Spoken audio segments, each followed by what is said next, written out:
कि हम किसी को हराने के लिए कभी नहीं उतरेंगे।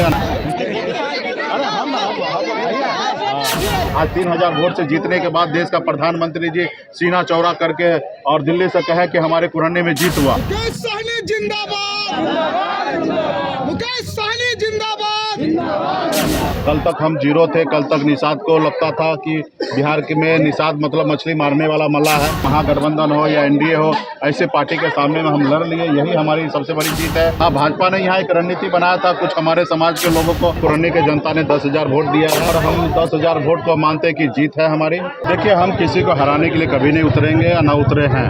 हम अपने आप को जीतने के लिए उतरे हैं। यहाँ पे हमने लड़ाई लड़ा, बहुत ही अच्छी तरीके से शानदार हमारी पार्टी के सभी पदाधिकारी कार्यकर्ता लड़े हैं और यहाँ पे हमें कुरन्नी के जनता ने 10,000 वोट दिया है और हम 10,000 वोट को मानते कि जीत है हमारी। कल तक हम जीरो थे। कल तक निषाद को लगता था कि बिहार में निषाद मतलब मछली मारने वाला मल्लाह है। आज बिहार के राजनीति में खड़ा है और अपने वोट को लेकर, अधिकार को लेकर संघर्ष कर रहे हैं, लड़ाई लड़ रहे हैं। तो ये हमारे कहने पे 10,000 वोट हमारे प्रत्याशी को मिला, तो ये हमारी जीत है। तो इसलिए इसको जीत में लिया और जीत का जश्न हम अपने लोगों के बीच में निकले हैं। घी का लड्डू लेकर घूम रहे हैं और बांट रहे हैं। हमें किसी पार्टी से लेना देना नहीं है। हमारे लोग हमारे पे भरोसा किया, ये हमारी उपलब्धि है। आज इतने बड़े बड़े महागठबंधन हो या एनडीए हो, ऐसे पार्टी के सामने में हम लड़ लिए, यही हमारी सबसे बड़ी जीत है। आज आदरणीय लालू प्रसाद जी, नीतीश कुमार जी, स्वर्गीय पासवान जी, इन लोगों ने अपने दम पर लड़ाई लड़कर और बिहार में राजनीति अपने हिसाब से खड़ा किए और अपना वोट को ट्रांसफर करने का क्षमता बनाए। आज उसी के रास्ते पे चलकर संघर्ष करके अपना वोट को हम अपने प्रत्याशी के प्रति ट्रांसफर कर पा रहे हैं। ये हमारी उपलब्धि है, जीत है। आप बात देख लीजिए, 1990 से लेकर 2022 के बीच में 3 नेता के अलावा चौथा नेता कोई नहीं बना।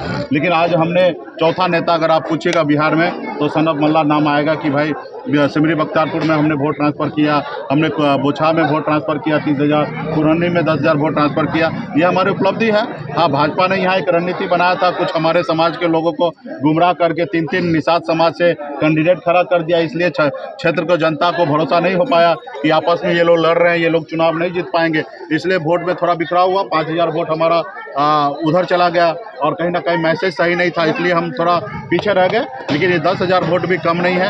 आज 3,000 वोट से जीतने के बाद देश का प्रधानमंत्री जी सीना चौड़ा करके और दिल्ली से कहे कि हमारे कुरन्नी में जीत हुआ।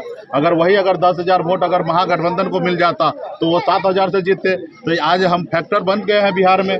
तो इसलिए आने वाले समय में, अभी केदार गुप्ता ने कहा कि निषाद समाज को हमको वोट नहीं मिला, पेपर में भास्कर में स्टेटमेंट दिए, तो ये हमारी उपलब्धि है, जीत है। उनके सांसद रहने के बावजूद उन्होंने कहा कि उनके पार्टी के लोगों वीआईपी खड़ा होने के कारण ही वोट मिला। अगर वीआईपी नहीं होता तो हम 20,000 वोट से जीतते। तो कहीं ना कहीं हम किसी का रुकावट है, किसी को हार का फैक्टर बन रहे हैं, किसी को जीत का फैक्टर बन रहे हैं। तो ये हमारी उपलब्धि है। तो आने वाले समय में इसी तरीके से संघर्ष करते रहेंगे और लड़ाई लड़ेंगे। और हमारे हाथ में क्या है, हमारे लोगों ने 75 साल से संघर्ष किया। अभी तो हमें 4 ही साल लगा है संघर्ष करने में। है कि बीजेपी और दूसरे पार्टी के लोग कह रहे हैं कि मुकेश सहनी 35,000 से 10,000 के नीचे आ गए। तो ठीक है, उनको जो बोलना है वो बोले। आज हमने 2020 के बाद 4 चुनाव हुआ है। 4 चुनाव हुआ, 4 चुनाव में 2 चुनाव हमने लड़ा।